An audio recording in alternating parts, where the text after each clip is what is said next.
Welcome in to This Week in Bitcoin, episode 17. My name is Chris. There's a lot to get into this week, and I feel like the best thing to do would be to knock out some of the short-term stuff right off the top. Let's just get it out of the way. To give you a snapshot of where we're at in Bitcoin's timeline, I'm recording this at block height 850,579. We're around 1,673 sats to 1 US greenback. We're about 5.03% through the current epoch. And the reason why all that matters is because around this same time, we've also entered into Q3 2024. That doesn't really matter to Bitcoin, but it sure matters to the world around Bitcoin and those who interact with the Bitcoin network. This week, the U.S. debt hit a new milestone. The rally of debt increases resumed after taking a little pause, probably for the election. The U.S. government debt jumped by $109 billion in one day this week. That's the biggest one-day increase since October of 2023. We're now sitting at a record $34.831 trillion. $34.8 trillion. And that's pretty scary, because even to just kind of keep moving with that sort of debt, you need a really healthy economy. And some of the really rather important economic indicators that we go by are starting to drop. Fewer people are buying homes in the U.S. That's according to the latest report from the Commerce Department. Sales of new single-family homes dropped unexpectedly by 11.3% in May. That's a 6-month low. The National Association of Realtors says home contract signings have also hit a record low. I mean, what are you going to expect, right? Rates what they're at, inventory is what they're at. Younger generation that can't afford current house prices. An older generation that's held these houses for a long time and expects great returns now and needs those great returns. It's a pretty crappy situation. And it's happening right as the macro picture for the second half of the year is really just starting to form. There's some bullish signals, some bearish signals out there, and Fed Chair Jerome Powell, or J Powell, as I call him, was at an event this week. He was at an event, and one of CNBC's hosts was there asking questions. You know, we just know fiscal policy is a job for elected people. We're not elected people, so we don't comment on it, and particularly in advance of a presidential election, we're not commenting on anyone's particular policies one way or the other. He was asked, what do you think about if President Trump was elected? If President Trump is elected, looking at his economic policies, they look fairly inflationary. Are you concerned about a party sweep coming in and that party spending a bunch of money? Well, you just heard his answer. Oh, we're not going to comment. We're not going to comment on that. But then he continued kind of generically. And for a central banker, he kind of talked tough. I mean, this is what they consider talking tough. But you don't generally hear the central bankers talk about this kind of stuff until it's almost an emergency. I'll let him explain. I will say more broadly, though, the United States is running a very large deficit at a time when we're at full employment. And it just is, the level of debt that we have is not unsustainable. The path that we're on is unsustainable. That's completely non-controversial. I would have thought that this is something that should be a top-level issue. And you do hear this from a lot of elected officials, but it should be a real focus going forward is how do we get back to a sustainable path? Because you can't run these kinds of deficits in good economic times for very long. I mean, I wouldn't say, I can't really speak to the time, but in the longer run, we'll have to do something sooner or later, and sooner will be better than later. Yeah, you can't just do this wartime spending, this emergency spending during non-wartime emergencies is what he's saying. Maybe it is an emergency. But you heard him in there talk about inflation and how he's surprised it's not one of the top issues of the election. I also am amazed that these politicians have managed to make the conversation more about these two old men than they have about the issues facing the people. And inflation affects everyone. So you think it'd be the number one topic for both campaigns and what they're going to do about the deficit and what's causing inflation. Instead, it's not even brought up. We hear more about their golf than we do about their inflation policies. But speaking of inflation, J Powell and Christine Lagarde, who is the president of the ECB, that's the central bank of the euro, was asked about where they think inflation will be in a year from now. So I thought, let's get them on the record for our own reference. Maybe if any of you are listening back to this in a year, you can hear this clip and see if they got it right. Those who famously called it transitory are now predicting where inflation will be in 1 year. Do you think what they're going to say is a shocker? No. In fact, central bankers try never to shock anyone, ever. If we're sitting here on stage in 1 year from now, which we hopefully are, the inflation rate in the U.S. will be... mid to low twos. That's we're mid twos now. Yeah. Well, we have 1 month at 2.6. And mid to low twos. What do you think? So Jay Powell takes he has got a little victory. Everybody was telling us to cut, and we weren't ready to cut, and we didn't cut. And then inflation spiked back up for a bit. We were right. He took a little victory lap in this. Maybe they're right. Maybe they got lucky.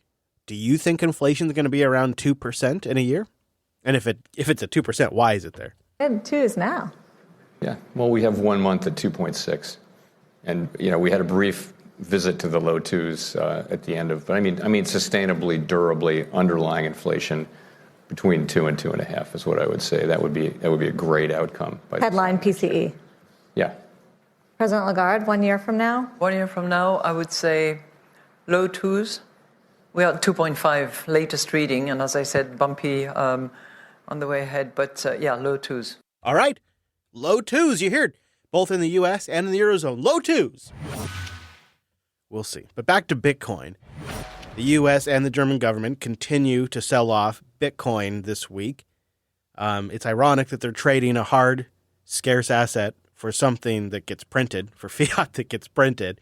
A lot of the selling is coming from the German Federal Criminal Office, or Criminal Police Office, I think is actually the name. I believe they go by the BKA over there. And they have tens of thousands of Bitcoin that they've seized. The German government has recently moved millions of dollars in seized Bitcoin to major exchanges, signaling an intent to sell. Blockchain analysis firm Arcram reported these transactions originated from a wallet linked to the German Federal Criminal Police Office, which is also called the BKA. BKA had seized nearly 50,000 Bitcoin in 2013 from a film piracy website. According to reports, over $425 million has been moved in the past week. Although the German government still retains the majority of the seized Bitcoin, these transfers suggest a potential liquidation of some assets. Yeah, 50,000 Bitcoin, and they're moving them, in 1,500 chunks to various crypto exchanges like Bitstamp, Coinbase, and Kraken. Of course, these actions are similar to moves that were made by the U.S. because they're selling off Mt. Gox. Approximately, they're going to, or not sell off, but transfer back 950,000 Bitcoin or something like that. It's a horrible amount. 30 of those or so are mine. And then, some of those people will hodl, some of those people will sell. We don't know. Also in the news, and shout out to No BS Bitcoin for finding this one, Coinbase has officially partnered with the U.S. Marshal Service as part of the U.S. Department of Justice's division that is responsible for managing seized and forfeited assets. The agreement seems to revolve around safeguarding and trading so-called Class 1 large-cap digital assets. So the SEC is suing Coinbase and the U.S. Marshal Service is using Coinbase. It's pretty funny.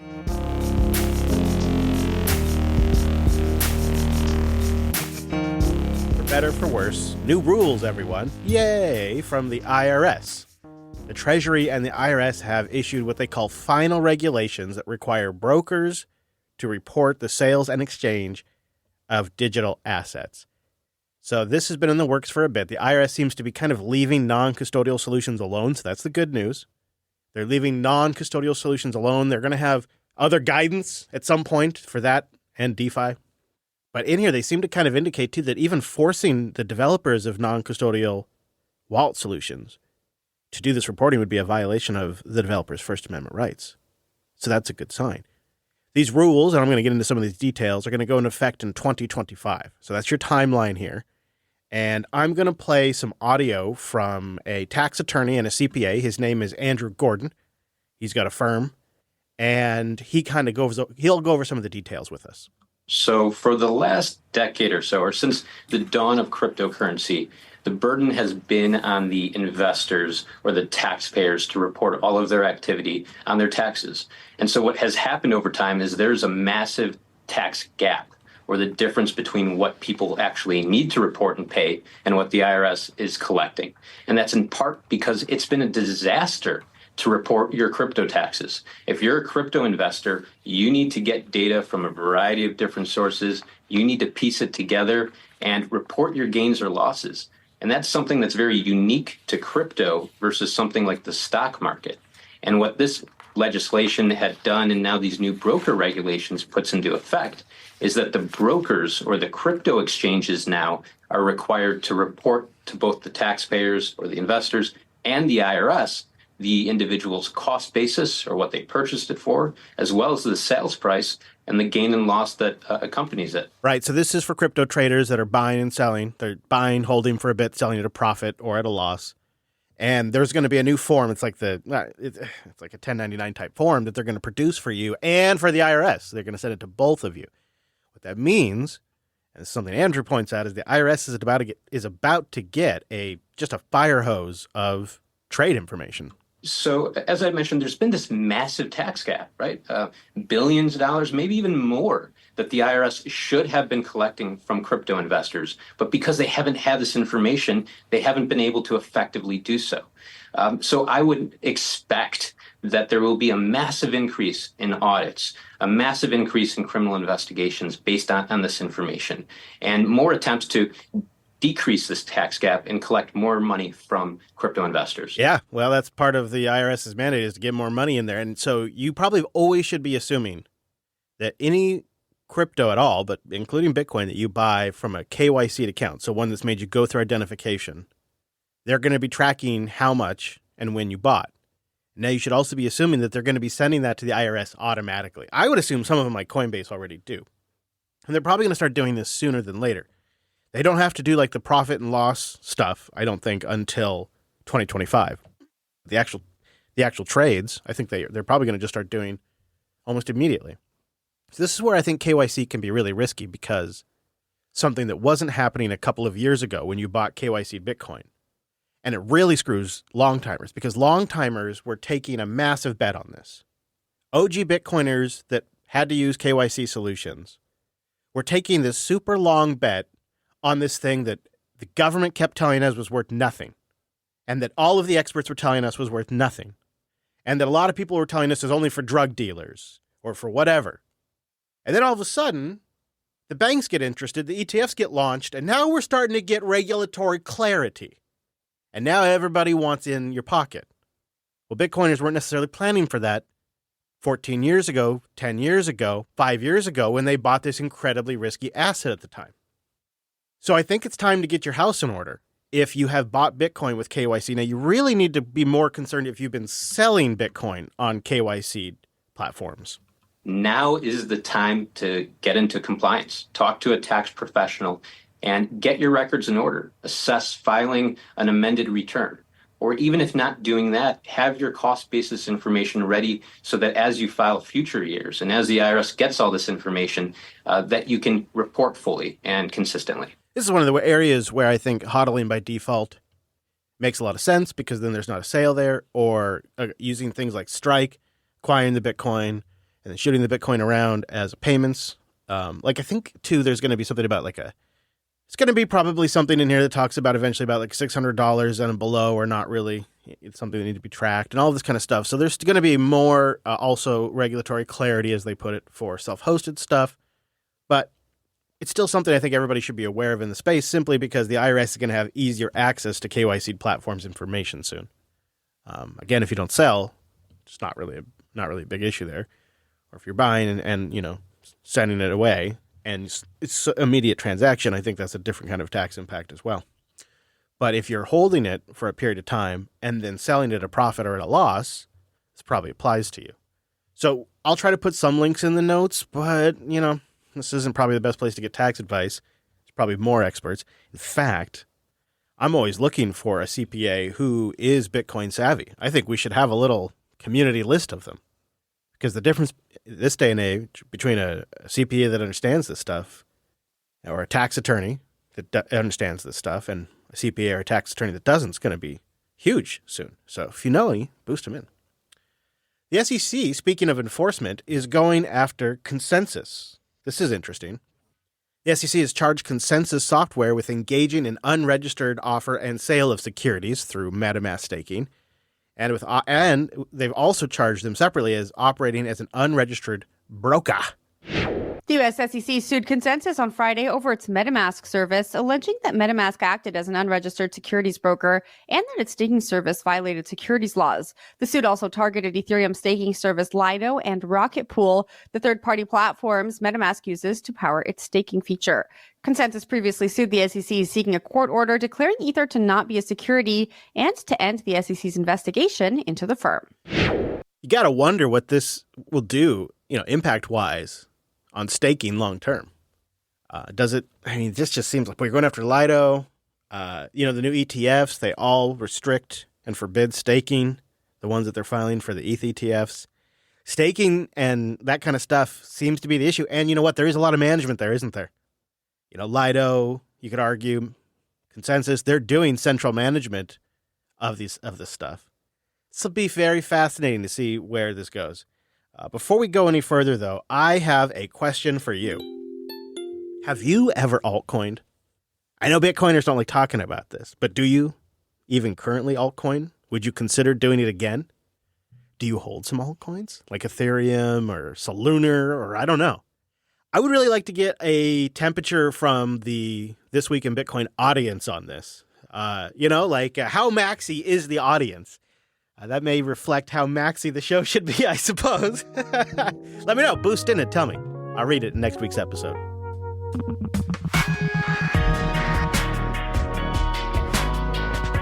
All right, well, coming up on this show, we got your boost, some mining updates that are pretty great, some hot goss that is pretty funny, and some great project updates. So I want to take a moment and thank podhome.fm, the sponsor of This Week in Bitcoin, and my podcasting 2.0 hosting platform of choice with unlimited shows and episodes with unlimited Podhome AI. Use the promo code TWIB. That's my promo code, TWIB. It'll get you 3 months for free. You could try out their platform with AI tools that balance your audio, transcribe your podcast, automatically create chapters and clips and claps, I guess I was going to say. Really great UI that makes it easy to add different stuff like value for value music, boom, images or links, pow! Schedule when it goes live, go live! Schedule when it gets posted. It's all the tools you need to have a slick podcast that stands out above the noise floor. It has features the regular 1.0 podcast can't even touch.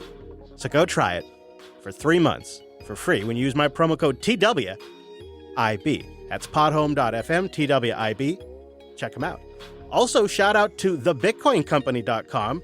If you've got some sats in Lightning that you'd like to spend, you can go from Lightning to gift card in just seconds and get some sats back. Use the promo code Jupiter over there at the Bitcoin Company. Ask not what your podcast can boost for you, but what you can boost for your podcast. Oh, we have some great boosts, and Gross Philosophy comes in with a baller boost right off the top, 100,000 sats. Thank you, sir. Wow, that's going to make it a banger episode right there. I really appreciate that. Regarding your statements about Yahoo, you're right. They are idiots over there, although that shouldn't surprise you. By the way, my point is part of the problem with financial literacy is that the actual financial media coverage is so bad, and I played a clip last week. That's what he's responding to. Also, it's not just the media and the bureaucrats. Colleges have been teaching 2% inflation and MMT in economic classes for decades. FYI, I listen to all your shows, Chris, but this one is the best one. Oh, boom. Your analysis is spot on. Well, thank you.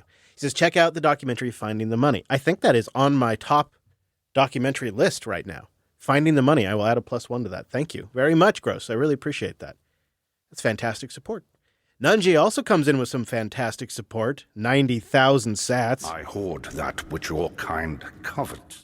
He says, oh no, we can't have a show this good only get 40,000 sats. I hope I'm not the lobster. You're very close. You know what? I feel like you get partial lobster status.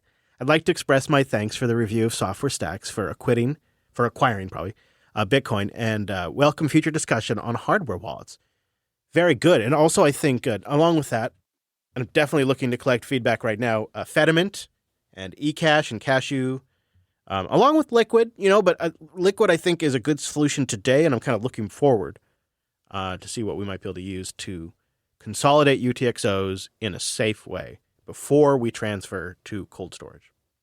They go on to say, I have allowed my electric company to adjust my thermostat for a few years now. Okay, great. Thank you.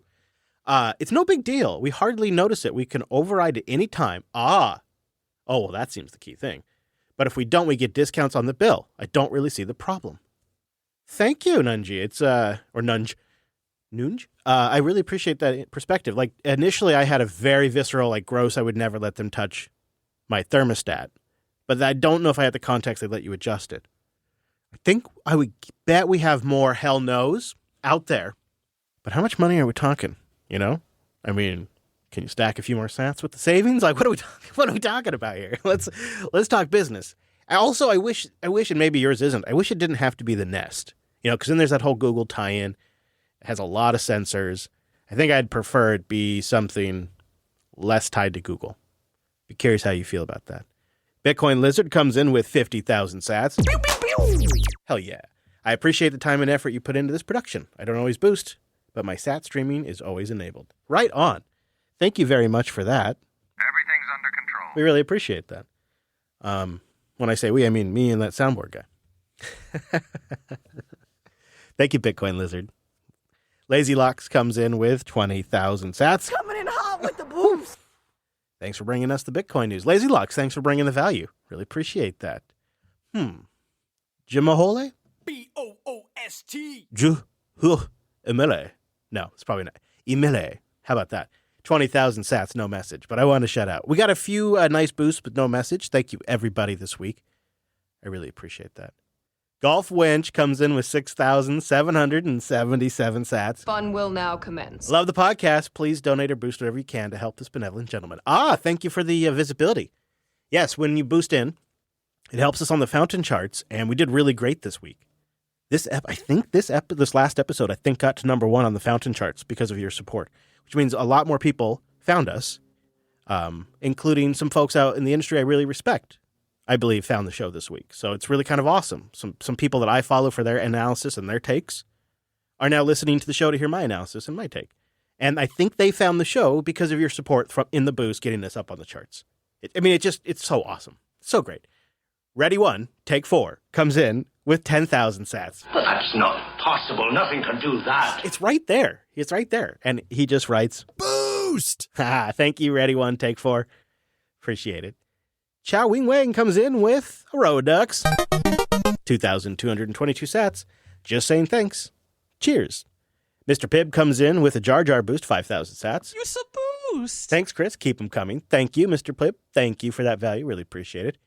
Oppie1984 comes in with 4,000 sats. Coming in hot with the boost. The issue with the quote, I was asking about the range of mesh networks. He says the issue with what is the range, it depends on several factors. When you're judging range of devices, you have terrain, obstructions, and of course the decibels of the antenna, the height of the antenna, etc. From what I've seen, roof-mounted antenna on average on a 2-story home can get somewhere between 3 to 5 miles in a relatively level urban environment. Oh, it's anything but level. And lots of trees, too. This area of the Pacific Northwest has hills and trees everywhere. But other nodes can relay messages at higher placed nodes. They get much better range. I've seen reports of getting around 100 miles using mountaintop nodes, so anything is possible. Google's your friend on this. Now, we might have some mountaintop nodes. That could be a thing. Or some hilltop nodes. All right. I am very excited about this idea of creating some sort of backup communications network between like home, the studio, and where my kids are, which is kind of like this, 40 mile, 35, 45 miles, I don't know what it is, stretch of I-5. Kind of corridor, and slightly east or west of that corridor. That'd be really great, because something like cause we're prone to earthquakes and volcanoes. I know, it sounds like a great place to live.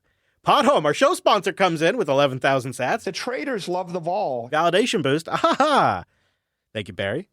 Appreciate that. Gene Bean comes in with a whole bunch of ducks. Across 4 different boosts, he says, as always, I appreciate the info and the coverage. If you want off-grid communications options, you really need to think about becoming a ham operator. I know. I don't want to get licensed, man. I don't want to have to be tested, man. I don't want the man telling me, man. Is that stupid or what? But it's true. That's partially it.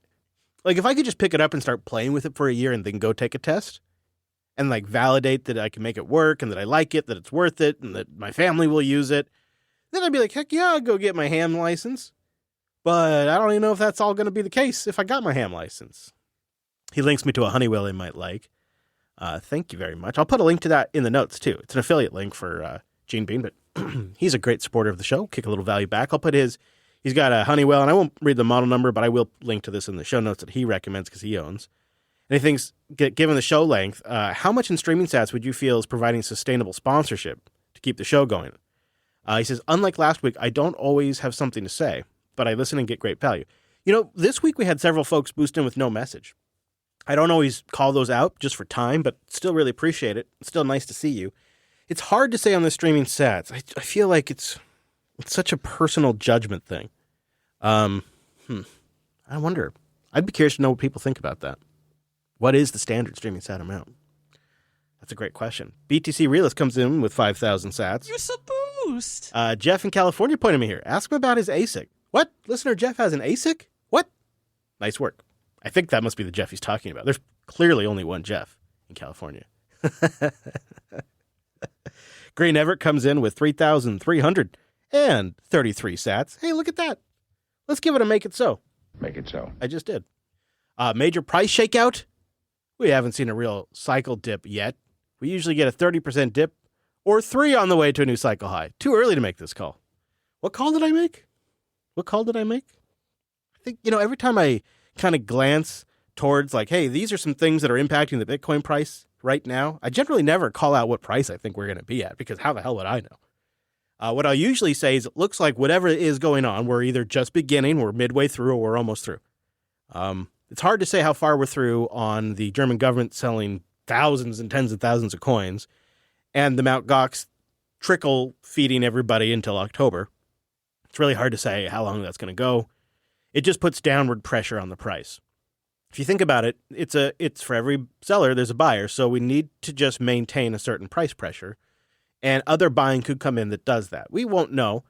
I think, if a Fed rate cut in September becomes more and more likely, you'll probably start seeing the price pre-pump regardless of these sell-offs.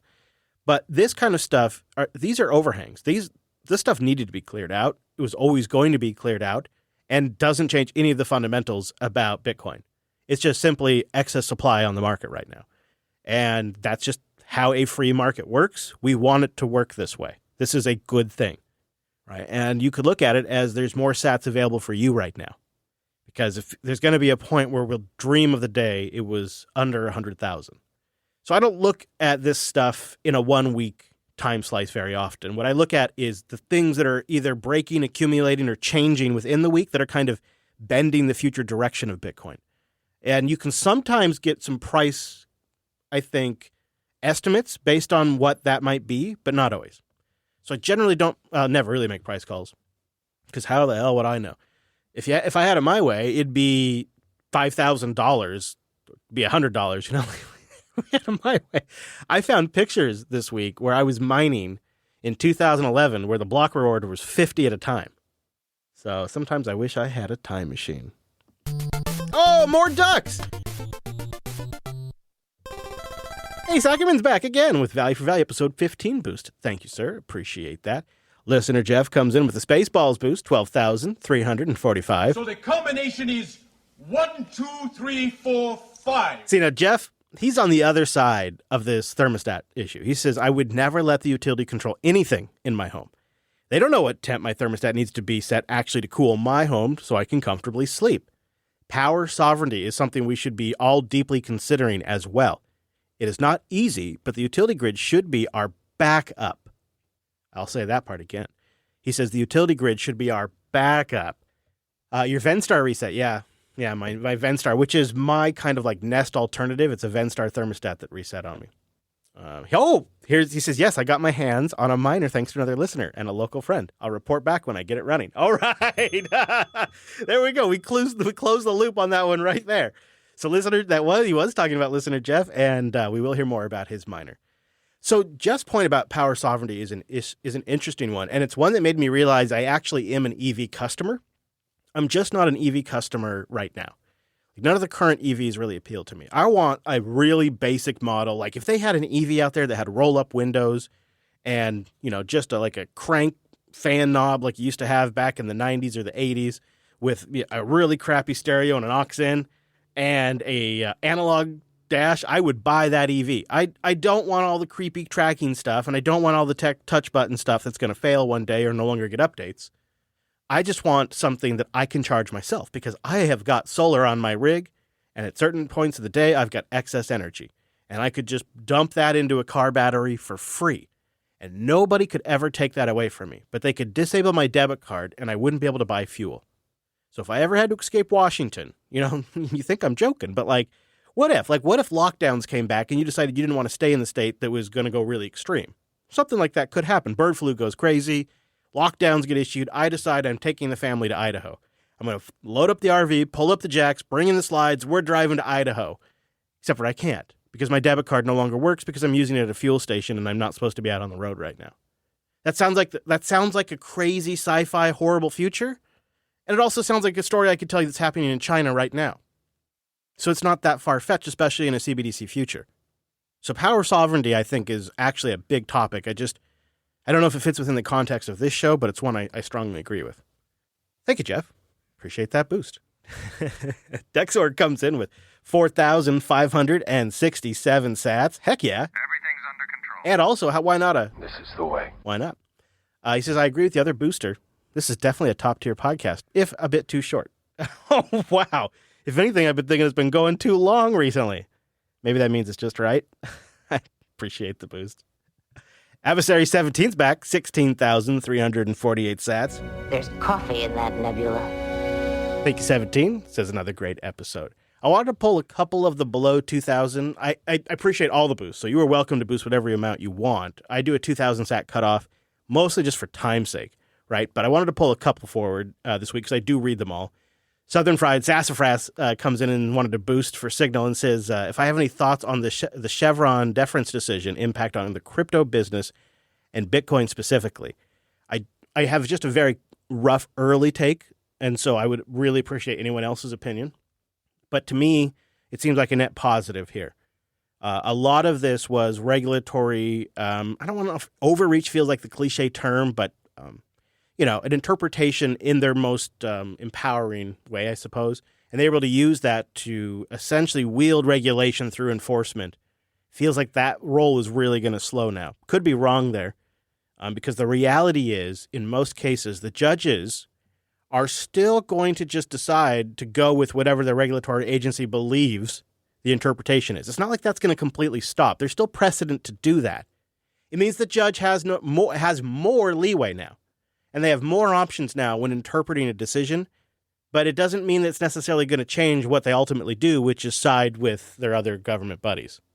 I know, 3 branches and all that, but I think it is a net positive, but maybe not as big of a positive development as, say, Bitcoin Social might have you believe. And then also, I wanted to just give a shout out to Abel James. This is so awesome. B-O-O-S-T. If the name Abel James rings a bell, that was a Value for Value song that we featured on the show last week or the week before, I believe. And it's Live While I'm Alive. And it's now number 1 on the charts after getting it kicked off here on This Week in Bitcoin. So thank you, everybody who also boosts during the music playback. You're making not only a difference for the show's discovery, but you also put a new, well, I don't know if they're new, but you put a Value for Value music artist on the number 1 track on Fountain for the week as well. Pretty damn good week. And why is it? Because we had 28 boosters across 33 boosts in total, and we stacked 383,520 sats.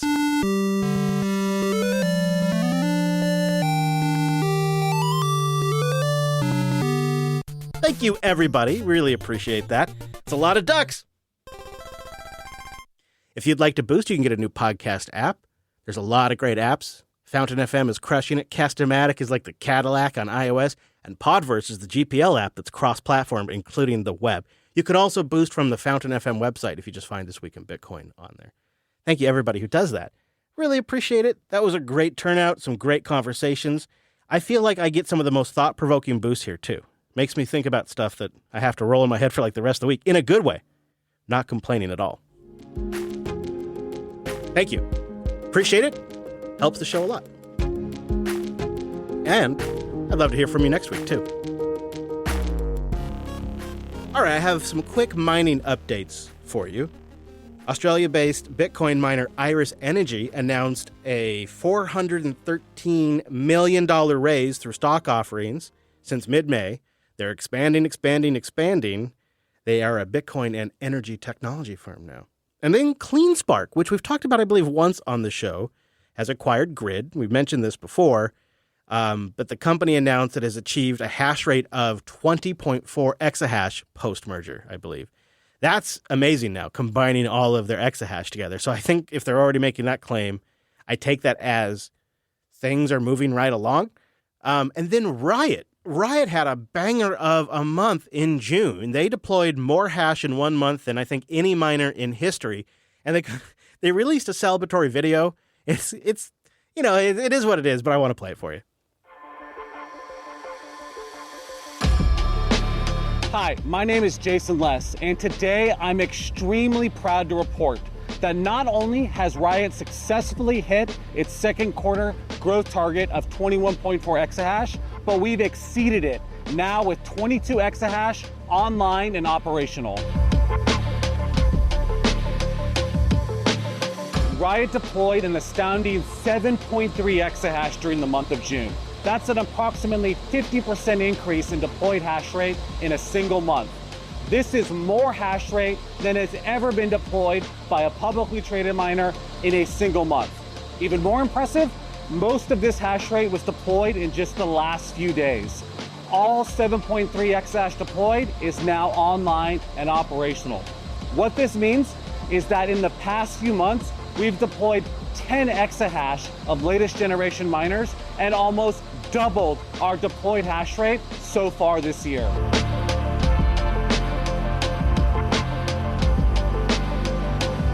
This new hash rate was deployed at locations across our two facilities. Specifically, the completion of building A1 at our Corsicana facility, the near completion of building A2 at our Corsicana facility, the deployment of miners in new capacity at our Rockdale facility, and the redeployment of new miners also at our Rockdale facilities.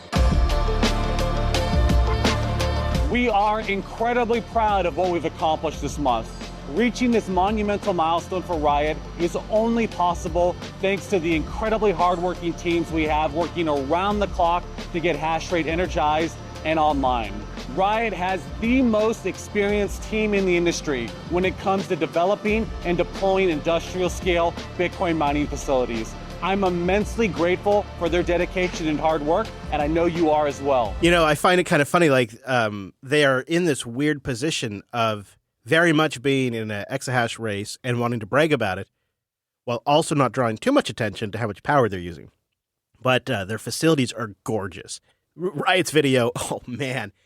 Oh, if I can find a link to the video online, I will post it for you because just the facilities, they look like they're data centers from the future. And I'm sure they're showing us their best stuff, but oh boy, they look so good. It's really cool to see that in a Bitcoin data center, you know? It just looks sharp, you know, people there doing work in a clean environment, good jobs. You'll love to see it.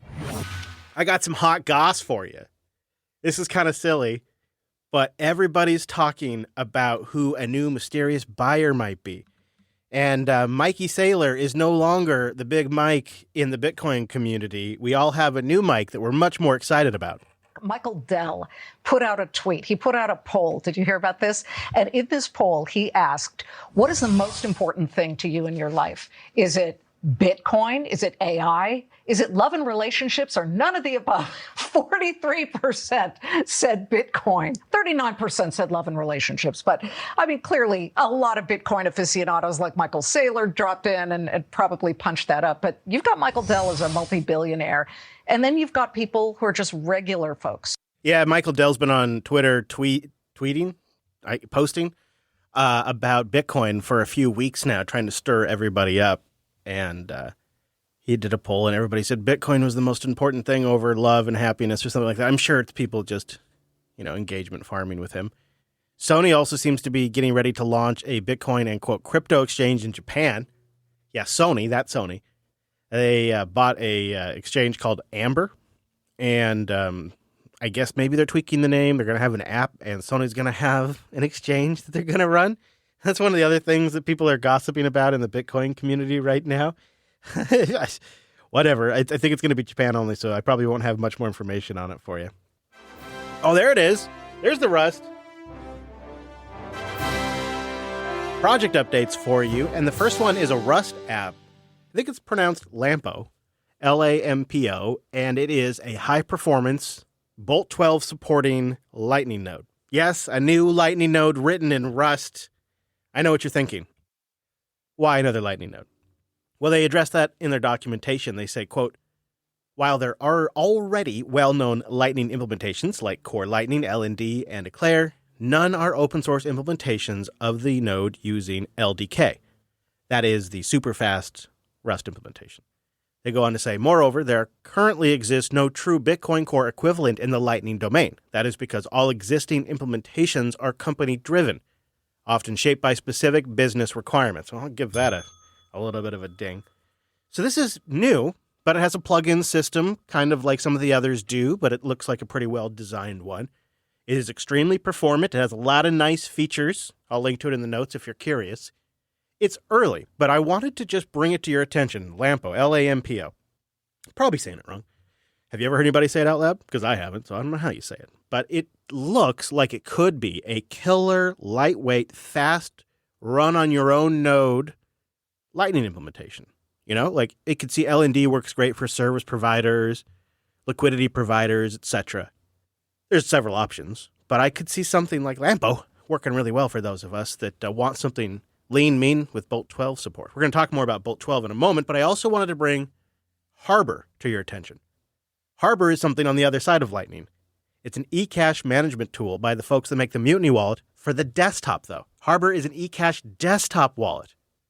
They write, you can use this tool to interact with eCash mints, moving money in and out using existing Bitcoin wallets. As you use mints, you may be able to increase the privacy of your money. Harbor also aims to demystify eCash mints for users and make them easier to use. So it's Harbor, eCash management tool. It is not yet released as a binary because it is early days. But if you would like to play with it, maybe help them test, there are build instructions on their GitHub. And of course, one day, no doubt, they will have binaries available for your operating system of choice. All right, so Bolt 12. Bolt 12 is a upgrade, I guess, proposal to the Lightning Network that is starting to see more and more adoption, specifically this week. The new website, bolt12.org, got a lot of promotion this week. It's beautiful. It explains very simply what Bolt 12 is, but I'll give it a shot. I think that for users, things like reusable payments, you can generate one QR code, a business code, or a tip jar, or on your website, and users can use that QR code over and over again because they have reusable payments. That's big. Better privacy for end users in here. With Bolt 12's route blinding, you can accept payments discreetly, securely. You don't have to reveal the sender's identity. And then there's another feature, because you know how I always tell you, if you are going to DCA on a KYC platform, you got to use one that has Lightning support. That gives you optionality and some privacy. Well, Bolt 12 has an auto withdrawal type feature, which is really slick, right? When you combine reusable addresses on Lightning and auto withdrawal, you could go to a platform like, say, Swan or River or Strike and say, when my balance gets to XYZ number, whatever, automatically withdraw it. And that's built in and really nice. But on the other side, you need application support. So Bolt 12 adds these things. There's some controversy to everything, but this is how end users are going to perceive it. But then you need the application. So things like Zeus version 0.9 are going to have Bolt 12 support. And they'll be taking advantage of another feature in Bolt 12. They write, we'll be providing Bolt 12 Lightning addresses in-app for free, courtesy of our friends at 12.cash. And 12.cash is another one of these sites/services that's working with Bolt 12. And they let you choose a username, and then you have a username at 12.cash. And when people send money to that username, it goes to an actual Bitcoin payment address. So you're going to be able to have friendly names for Lightning addresses now. And Phoenix Wallet also has a new major release coming out. They're supporting the non-expiring payment requests. They're supporting the contact list stuff and attaching messages to payments, which is a big deal. You can see how Boost could benefit from that too. So Bolt 12 kind of a big deal for Lightning. It's being positioned as like the next big upgrade for end users, and you can see why. There's a lot of stuff in here that's appealing to end users. And this new site, bolt12.org, real easy to read, so they're doing a fantastic job. I don't have a strong opinion on Bolt 12 because I've kind of cooled a little bit on Lightning. I still find Lightning to be very useful, but more as a back-end infrastructure. This could help with some of that, though. So, I suppose things can change.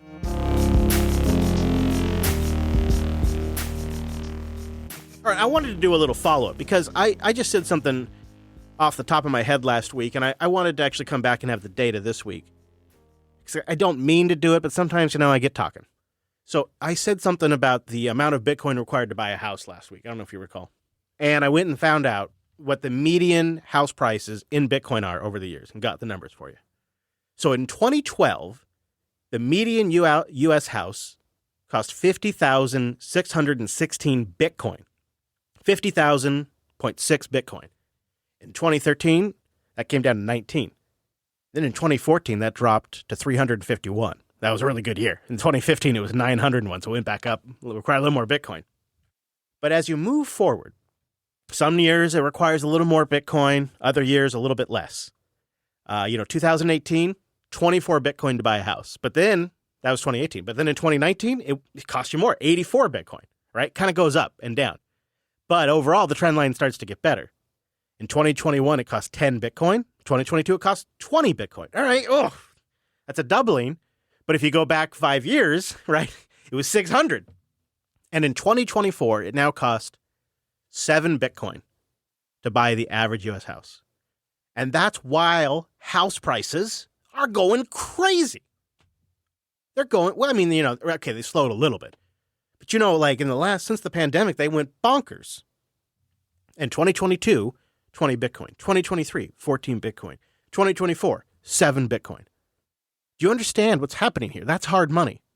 In 2012, 50,000 Bitcoin. In 2024, 7 Bitcoin. The trend is clear. And when you measure it in something like a house, I just think that lands differently than when you measure it in fiat directly. Okay.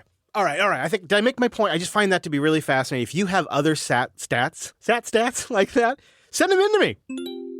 Let me know. I find that stuff fascinating. There's some website I used to use too that show you hey, if you bought a PlayStation, well, you'd have this much money if you would have bought Bitcoin instead. There's websites that used to do that. I don't know if they're still out there, but it just helps me think, helps me keep my perspective, think a little bit longer term, more than just 6 months, a couple of quarters, and I think more like 6 years. And it's really obvious. Okay, I have one last clip for you. I'm going to apologize ahead of time. This one's a little obnoxious. This is about as obnoxious as I get. But I want you inside the mind of a crypto predator. If we were to get a Fed-induced mania, if they start lowering the rates, and M2 supply continues to go up, and that starts to work its way through the system, the scam coins are going to be just ridiculous this time around. Ridiculous. And it clearly seems to be celebrity scam coins. Those are the really big ones. Well, Andrew Tate gives us a master class on altcoin pump and dumps. Listen to this and tell me this isn't going to suck in at least a few suckers. Now, regarding the real world token, I'm going to do a full white paper on that and explain it all, but I want you guys to understand the utility of this token. This token is going to be backed by the profits of the real world. Real World, I believe, is his education platform, where I guess he educates you on the real world. Couldn't tell you. I will give him credit. This is a video that I'm listening to. And he's sitting in the video with his shirt off, and he's getting a massage while he's telling you about his altcoin that is powered by profits from his training platform. Because he's so generous. He's just going to put all of the money from something that makes money. In fact, this is why I wanted you to hear this. Listen to the logic. This is going to be a huge thing with real world assets as well. See, this is something that's based in the real world, something that really makes money. That's why it has value, right? This fiat thinking. Listen to the fiat thinking where he tries to explain to you why it's worth something. The real world as an entity generates around 20 million a month, probably profit. Probably. It's all going to be pushed back into the token. So depending how much of the token you own, Depends how much of the real world you own. If you own 1% of the token supply, you own 1% of the real world. If you own 10%, you own 10% of the real world, which is $2 million a month. So you're going to be able to stake it based on the profit the real world generates. So it's effectively being able to purchase and get control of a percentage of the largest online educational platform in history. And I'm doing this as a lesson, because Tristan just said something fantastic there. Even with prior warning that you will have a chance to own a company which is revolutionizing the educational space, university.com, jointherealworld.com, gameovermatrix.com. We have the best domains with the largest online school in history. Come on, guys, you're not going to miss out on an opportunity with the best domains, are you? Come on, he's warning you. It's such a great opportunity. You see how they get in your head here. And obviously, we're coming with shields up, so we know what to expect. But somebody who follows him, somebody who's already kind of sucked into his platform? All you have to do is pick up rocks and wait for them to turn into diamonds. We have warned you in advance to pick up rocks. We told you to pick them up, you didn't listen. Now we're telling you they're going to turn into diamonds. It is more important than ever you get your power level up. It's extremely important. Gotta get your power level up, guys. It's like super important right now, Andrew says. Your power level is going to directly reflect the amount you're rewarded in the airdrop, and Daddy will be stakeable so that you can get more inside of the real world token airdrop. Oh, okay, so you got to have good power level so that way you get the airdrop. That's what makes it fair. And then, how much Daddy you got does something. Rewarded in the airdrop, and Daddy will be stakeable so that you can get more inside of the real world token airdrop, and then you'll be able to own a percentage of the largest online school in the world. So if you get rocks and turn them into diamonds when he's telling you to, and then, you do something with your power-ups, then you get the airdrop. That makes it fair. And then if you stake your daddy, somehow you're going to get, oh, I see, the daddy stake is paid by the profits of Real World, which is his training platform that has the best domains. It doesn't matter about crypto. Crypto could blow up tomorrow. They could make some ridiculous legislation, which won't happen. Crypto's here to stay. It could blow up tomorrow. They could make some ridiculous legislation, but it won't happen. My point is, once you own a percentage of a real cash-generating business. Based on something real, you see? The fiat thinking. You're rich forever. That's it. It's done. You own 10% of the largest university in the world. You're rich forever. If you pick up these rocks before they turn into diamonds, and then get your power up so that way you get the airdrop, which makes it fair, so that way you can stake your daddy token, so that way you get rewards in the terms of staking percentages, I guess, you'll be rich forever. It's finished. So that's why when I release this white paper in 72 hours... he's going to have he's just so excited. He had to get on the air while he's getting a massage and tell you about this before he had a chance to write the white paper. But, he's going to bang that thing out. Largest university in the world. You're rich forever. It's finished. So that's why when I release this white paper in 72 hours, I do not want any of my students crying or complaining that they weren't warned and didn't have an unfair advantage. There you go. You better get on the bandwagon, guys. I warned you about the rocks. It's going to be the season of celebrity scams. It's going to, they're all going to turn into shitcoin scammers at some point because it's like, I don't know. They're not making, I don't know. If his thing's making so much money, then why does he need to do this? If he's making 20 million, I don't know. Just that part's never made sense to me. I'll try to put links to everything I can and cite everything I can in the show notes. You can find those at thisweekinbitcoin.show. And please do boost in. It supports the show. It helps discovery. And also, I just love getting your feedback in here. You can also share the show with somebody. Why not share it with somebody who might be interested in this stuff? That also is a great way to help. I do want to warn you, I'm planning a summer break. Everything going as planned. I should be back next week. I say should because we're packing, it's getting crazy. And then I'm going to be off for 2 weeks in July, taking the family to Montana. I will have some recording gear, so I suppose if something real crazy went down, I might bust out like an emergency episode. But otherwise, I'm planning to take a couple of weeks off after next week. So I should be back next week, and we'll do one more episode together before I go on a summer break. When I head out to Montana, I'm going to hold a meetup. So if you're in the Spokane area, Saturday, July 13th, come hang out at the No Lie Brewery at 4 p.m. I have details at meetup.com/Jupiter Broadcasting. And I'd love to see you there. Now I'm going to leave you with a value for value track. I love to do it, and there's so many great songs out in the value verse. And one of my favorite artists out there has a song that I think you're going to love. It's Charlie by Curtis Drums, and I'll see you right back here next week.